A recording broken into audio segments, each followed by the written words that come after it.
Kama kuku wako wanasumbuliwa na mharo mweupe, mharo wa kijani, wanahara damu, mafua makali, kukoroma au matatizo ya uzazi yanayopelekea utagaji wa mayai kupungua au kukata kabisa, usiondoke kwa sababu somo la leo linakuhusu.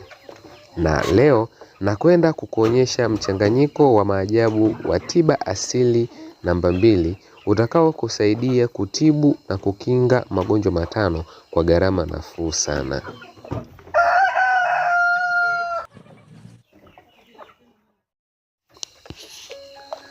Kama ni mara yako ya kwanza kukutana na video hizi za Rashid Poultry Farm, ni kusihi ubonyeze button iliyoandikwa subscribe, like video hii na share na wafugaji wengine ili wajifunze kukinga magonjwa ya kuku kwa mimea ya asili.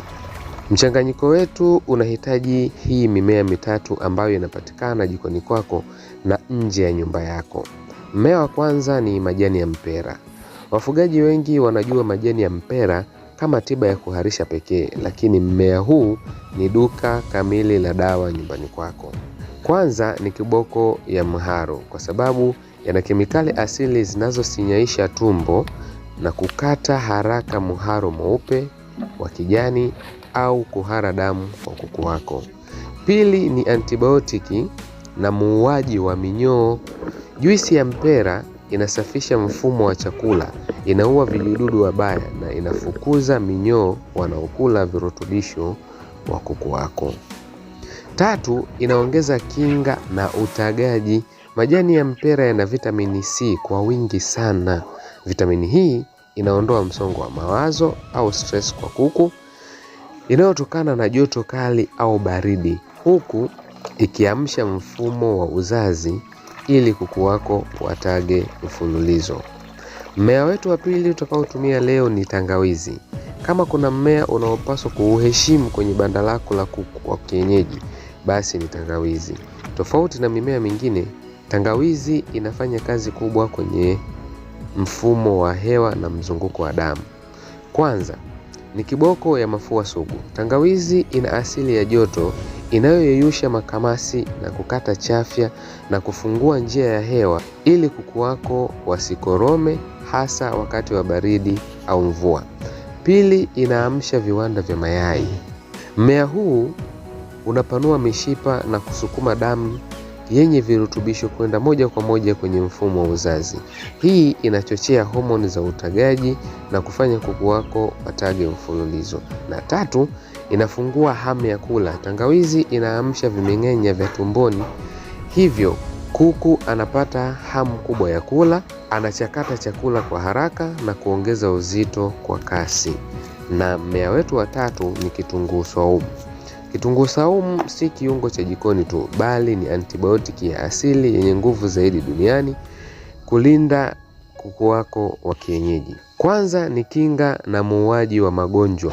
Kitunguu saumu kina kiambata kinachoua bakteria hatari kama salmonella wanaosababisha mharo mweupe na typhoid ya kuku kabla haujaleta madhara.